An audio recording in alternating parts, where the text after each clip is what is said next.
Hello and welcome. In this video segment, we are going to change the engine oil and the oil filter in a 2002 International Truck 4700. You will find the oil filter on the right side of the engine. Let's start by using the proper size oil filter wrench or the oil filter. You will find it best to remove the oil filter before you drain the engine oil. It is best to allow your engine to be warm up at least 5 minutes prior to changing your engine oil. You will have engine oil to drain from your filter before it is completely removed. Allow it to drain and you can carefully remove your oil filter. Get a clean rag and wipe your oil filter base. And it's good practice to make sure that the oil ring from the old oil filter is not still on your filter base. This oil ring right here, make sure it is on the oil filter and not on your oil filter base. If the old oil ring is left up here and you install your new oil filter, you will definitely have a major leak. Next, you need a 15/16 to remove your oil pan plug. If the plug has been placed on properly, the drain plug will be tight. Now you can carefully remove your oil filter plug. We're going to unscrew it counterclockwise and be careful if the oil is hot. Take time to observe your oil pan plug. You want to look at your magnet and hope there's nothing on it. Any signs of metal shavings or engine particles, you need to do an engine diagnostic. Observe your O-ring. Make sure your O-ring is in good condition.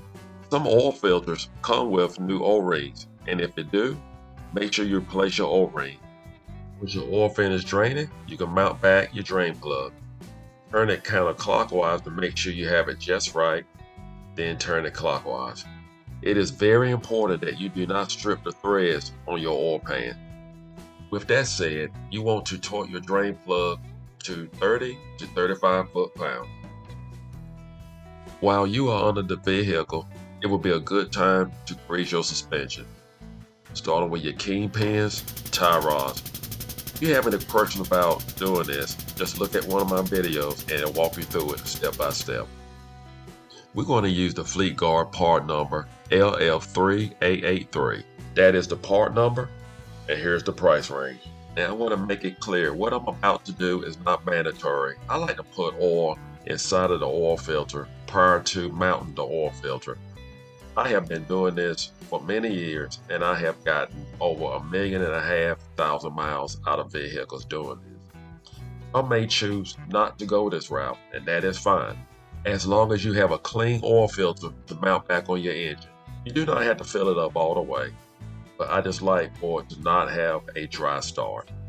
Either way you decide to go, make sure you definitely put oil on the O-ring. Now we can mount back on our filter. Make sure you have it lined up, tighten it down. Now we are ready to put new oil into our engine. With the Fleet Guard oil filter that I am using, you will need a total of 32 quarts of 15W40. You can use whatever brand of 15W40 you desire as long as it meets the requirement of Navistar. After you have installed your new engine oil, make sure your reading is correct on your engine oil dipstick. Place your dipstick back in your tube and make sure it is tight. We're going to start the vehicle. You want to keep an eye on the oil pressure gauge. Oil pressure gauge looks good. That's what you want.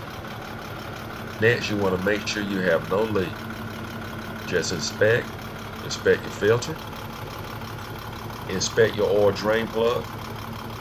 Just make sure you have no leaks whatsoever. Everything looks good. Shut off your engine. Check your oil level and make sure it's full. That's what you want. That looks good. It's right at the full mark. The seal here, when you turn this knob, this seal will expand. So you want to tighten that up so your dipstick won't come out. I hope this video was helpful. Now you know how to change your own engine oil on your DT466 4700 International truck. Do not forget to subscribe and hit the notification bell to let you know when I have videos to actually come out. Take care and God bless.